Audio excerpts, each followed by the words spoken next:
Sultanpur news 11 TV के पत्रकार मशरूफ अली से बात करते हुए एमआईएम के पूर्व प्रवक्ता सेंट्रल यूपी के प्रदेश अध्यक्ष डॉक्टर पवन राम अम्बेडकर ने दलित मुस्लिम को एक साथ जोड़ने में पवन अम्बेडकर ने कहा बड़ी बात। पवन अम्बेडकर ने सपा बसपा कांग्रेस पर निशाना साधा, योगी सरकार पर हमला बोला और उन्होंने क्या कुछ कहा ये दिखाते हैं आपको। साथ ही उन्होंने कहा कि अम्बेडकर ने कहा योगी सरकार संविधान की धज्जियां उड़ा रहा है। जी हाँ, पवन अम्बेडकर ने कहा कि योगी सरकार संविधान की धज्जियां उड़ा रही है।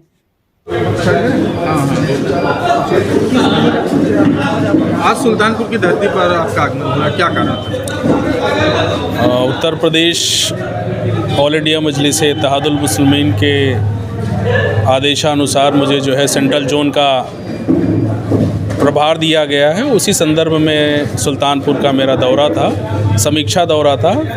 आगामी नगर निकाय के जो चुनाव आने हैं उसको लेकर के हम समीक्षा बैठक कर रहे हैं। उसी संदर्भ में हमारा सुल्तानपुर में दौरा हुआ है। हमारे बीच में इसरार साहब आए हुए हैं, सुल्तानपुर चुनाव प्रभारी हैं, और हमारे बीच में सुल्तानपुर जिला अध्यक्ष हैं। तो आज समीक्षा बैठक का कार्यक्रम था।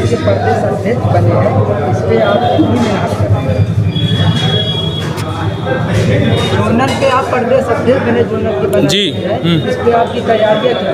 नहीं, बिल्कुल तैयारियां हैं। हम पूरी मजबूती के साथ सुल्तानपुर में जो है नगर निकाय का जो चुनाव है, नगर पालिका नगर पंचायत का, हम पूरे दमखम के साथ लड़ेंगे। हमारे पास बेहतर आवेदन है, वार्ड के लिए भी है और अध्यक्ष पद के लिए भी है। तो उसकी रणनीति को हम आगे बना करके चुनाव लड़ने का काम करेंगे। आज सुल्तानपुर का समीक्षा की गई है, कैसे लगा? नहीं, बहुत अच्छा है। हमारा सुल्तानपुर का संगठन बहुत ही मजबूत संगठन है। यहाँ से हम पहले भी जिला पंचायत सदस्यों को जिता चुके हैं। हमारे 3 जिला पंचायत सदस्य भी रह चुके हैं। तो सुल्तानपुर एक बेहतर ज़िला है जहाँ पर मजलिस पूरी ताकत के साथ कार्य कर रही है। तो यहाँ से हम एक बेहतर रिज़ल्ट भी देंगे। आने वाले परिणाम चौंकाने वाले होंगे। हम नगर पालिका और नगर पंचायत में बेहतर जीत हासिल करेंगे, ये हमें उम्मीद है। प्रदेश की योगी सरकार को किस तरह से? देखिए, योगी साहब संवैधानिक कानून या संवैधानिक चीज़ों का फ़ायदा उठाते हुए इस उत्तर प्रदेश के शासन सत्ता में आए हैं और उनका संवैधानिक जो अधिकार होना चाहिए उसको दरकिनार करते हुए इस देश में धर्म के आधार पर जो व्यवस्था है उसको लागू करना चाहते हैं। अभी 3 दिन पहले उन्होंने एक स्टेटमेंट जारी किया जिसमें नवरात्रि और राम नवमी को लेकर के एक सरकार ने ऐसा आदेश जारी किया जो संवैधानिक रूप से इल्लीगल है। उसको जारी नहीं कर सकता है। कोई भी प्रधानमंत्री या मुख्यमंत्री ऐसे आदेश को जारी करता है तो वो संविधान के खिलाफ है। तो आप समझ सकते हैं कि इस देश में शिक्षा, रोजगार, स्वास्थ्य और विकास की बातों को छोड़ करके योगी साहब और भारतीय जनता पार्टी की जहाँ जहाँ सरकारें हैं वहाँ धर्म को चरम स्थिति पर ले जा रहे हैं, जिससे धार्मिक उन्माद और कट्टरता बढ़ रही है और लोगों में रोष हो रहा है। तो योगी साहब किसी भी तरह से अपने पद का संवैधानिक उपयोग ना करते हुए धार्मिक चीज़ों को बढ़ाने का कार्य कर रहे हैं, जिससे उत्तर प्रदेश में विकास की स्थिति कमज़ोर नज़र आ रही है। हाल ही में उनका बयान कि सनातन धर्म है और राष्ट्रीय धर्म है, और उनके टेबल पर मनुस्मृति की किताब देखना, इसको किस तरह से? नहीं, यही तो हम कह रहे हैं, ये हास्यास्पद है। यह देश संवैधानिक देश है। इस देश में संविधान है और संविधान के आधार पर ही इस देश की शासन व्यवस्था चलती है।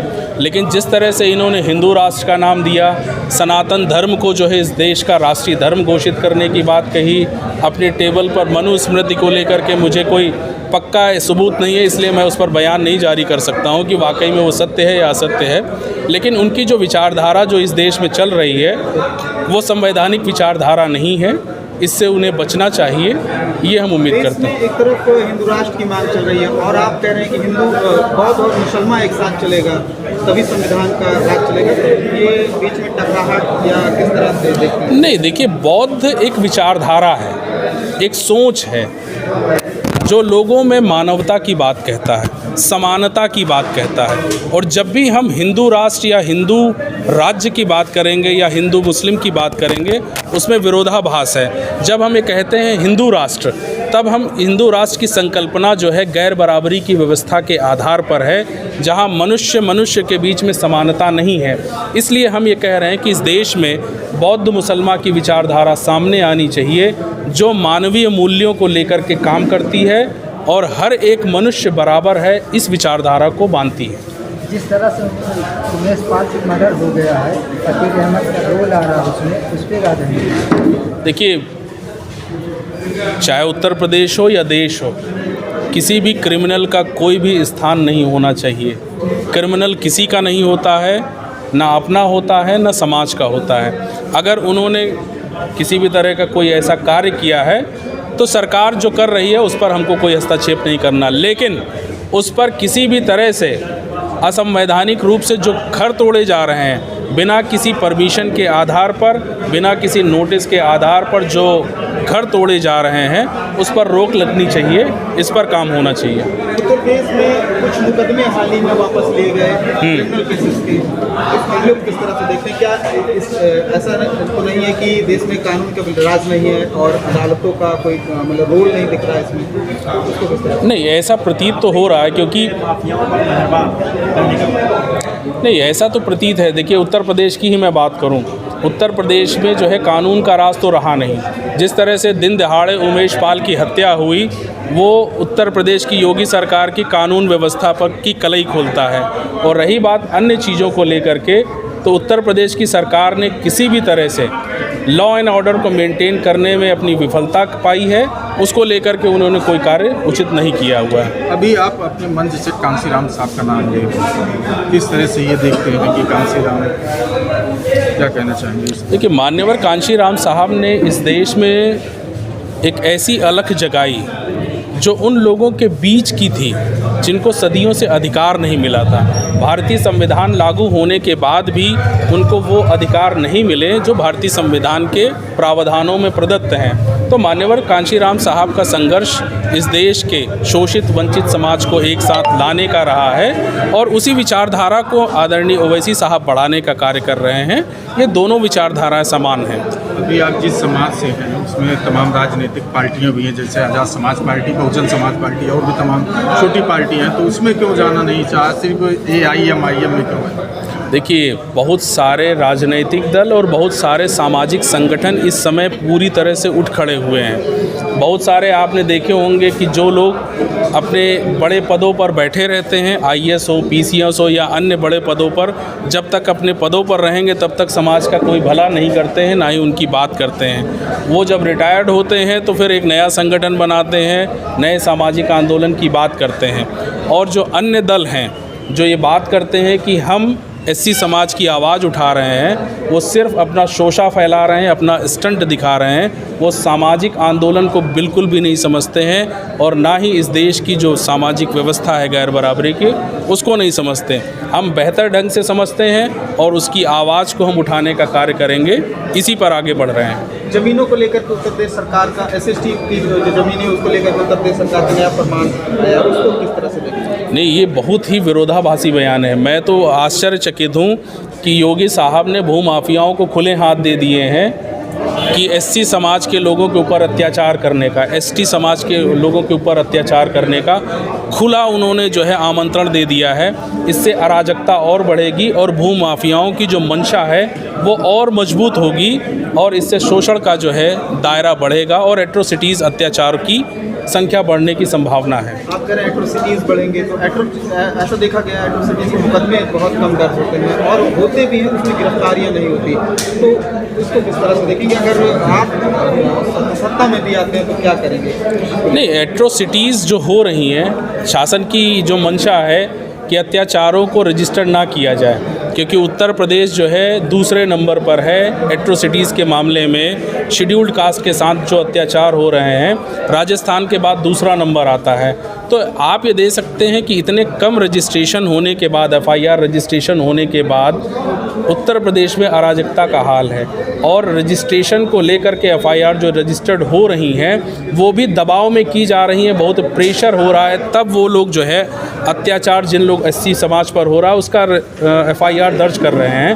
आम रूप में किसी भी तरह से कोई एफआईआर दर्ज नहीं हो रही है। अगर सही रूप में उत्तर प्रदेश में एफआईआर दर्ज हो तो उत्तर प्रदेश का आंकड़ा इस देश का सबसे बड़ा आंकड़ा जो है अत्याचार के रूप में सामने आएगा। 2024 में क्या आप किसके साथ गठबंधन करेंगे? अकेले चुनाव लड़ेंगे? 2024 में गठबंधन से चुनाव लड़ेंगे? नहीं, ये आने वाले वक्त पर हम इसको जो है देखेंगे कि क्या स्थिति बनती है 2024 के लिए। राष्ट्रीय अध्यक्ष सीमांचल में आ रहे हैं, तो क्या इसमें क्या कारण था? अब कहाँ तक जाएंगे, उनकी यात्रा कहाँ तक रहेगी? देखिए, हम एक राजनैतिक दल हैं, हम इस देश के कोने कोने तक जाएंगे और उस कोने तक भी जाएंगे जहाँ तक लोगों को ज़रूरत है। लोगों को इस देश के संविधान की ज़रूरत है, लोगों का जहाँ तक शोषण और अत्याचार हो रहा हम वहाँ तक जाएंगे। सीमांचल में आज आदरणीय ओवैसी साहब का पहला दौरा और पहला जलसा है। 18 और 19 को उनके 2 जलसे और दौरे हैं। तो सीमांचल की स्थिति को आप बेहतर ढंग से जानते हैं। वहाँ गरीबी है, मुफलसी है, वहाँ पर अत्याचार ज़्यादा से ज़्यादा है और उन समाज के साथ है जिनके साथ सदियों से गैर बराबरी की व्यवस्था रही है और साथ ही साथ मुसलमानों के साथ भी जो है वहाँ पर अत्याचार है। पिछले जो सरकार बदली है, नीतीश और तेजस्वी जब से सरकार में आए हैं, उन्होंने घोषणा की कि अब किसी भी तरह से अत्याचार नहीं होगा, शिक्षा पर हम ध्यान देंगे और रोज़गार को हम मजबूत करेंगे। लेकिन आप देख रहे हैं जब से इन दोनों की ने मिल कर के सरकार बनाई है, ना ही रोज़गार की स्थिति बेहतर हुई है, ना ही स्वास्थ्य की स्थिति बेहतर हुई, ना ही शिक्षा की। तो ये दोनों ही एक ही हैं, चाहे भाजपा की हम बात कर लें, चाहे इन सेकुलर पार्टियों की बात कर लें, ये दोनों ही मिलकर के इस देश के एससी मुस्लिम को बरगलाने का काम कर रहे हैं। उनका वोट लेकर के शासन सत्ता में आते हैं, लेकिन जब भी उनकी आवाज़ उठाने की बात होती है तो इनके मुंह बंद रहते हैं। AIM-IM में बात करें, आपकी बात करें या ओवैसी साहब की बात करें तो लगातार संविधान की बात करते हैं।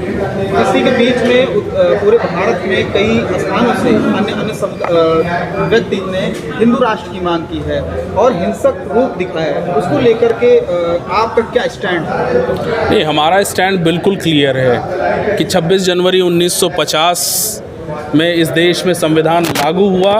यह देश संविधान से चलेगा और संविधान से आगे बढ़ेगा और संविधान से अलग अगर कोई बात कर रहा है तो वह देशद्रोही है। मैं इसको खुले शब्द में कहता हूँ, वो संविधान विरोधी है। आप कोई कार्रवाई करें? उनके खिलाफ हमारा संवैधानिक प्रोटेस्ट है।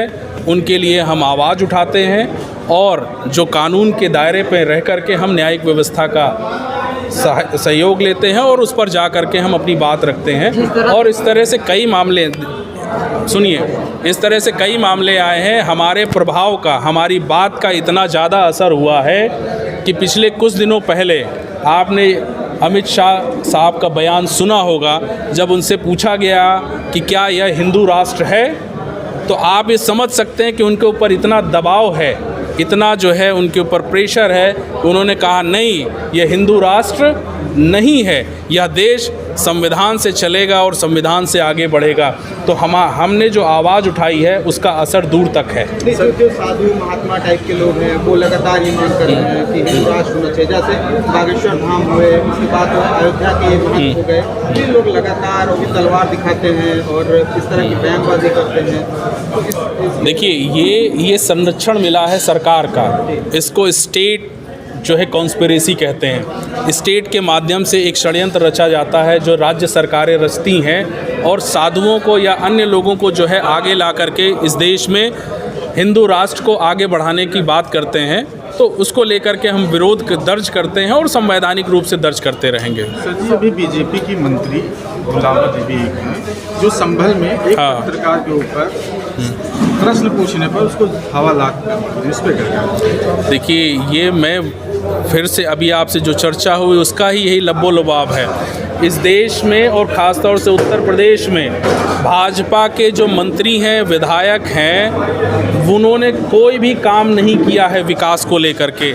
जिस तरह से नारे दिए गए भ्रष्टाचार मुक्त, उसके बाद सबका साथ, सबका विकास, सबका विश्वास, सबका प्रयास, इस तरह के जुमलेबाजी वाले नारे जो दिए गए हैं उससे जनता आहत है। और मैं इसका जो है दुखद जो है अपनी भावना व्यक्त करता हूं कि जिस तरह से पत्रकार को प्रताड़ित किया गया है वो बिल्कुल ही गलत है, असंवैधानिक है। हम इसकी घोर निंदा करते हैं।